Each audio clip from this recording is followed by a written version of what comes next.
So hi guys, Infosys SP and DSC రోల్కి అయితే important topics వచ్చేసరికి మనం మెయిన్లీ స్టాండర్డ్ ప్రాబ్లమ్స్ ఇస్తారు. అది లెవెల్ ఈజీ టు మీడియం ఉంటుంది. అది 2 క్వశ్చన్స్ కనుక మనం రాయగలిగితే మనకి డిఎస్సి గ్యారంటీగా వస్తుంది. DSC and SP L1 role అయితే అది 7 LPA అండ్ 11 LPA ఇది. సో ఫస్ట్ మెయిన్ టాపిక్ వచ్చేసరికి డైనమిక్ ప్రోగ్రామింగ్.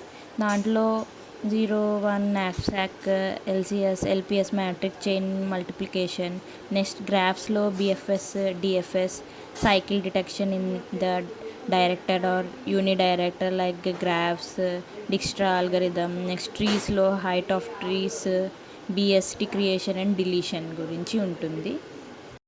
నెక్స్ట్ లింక్డ్ లిస్ట్లో reverse of linked list, middle element in linked list, cycle detection in the linked list, merge to sorted linked list, circular linked list and double insertion deletion దాని గురించి. Next stock and Q and next greedy algorithm వీటి గురించి చూసుకోవాలి.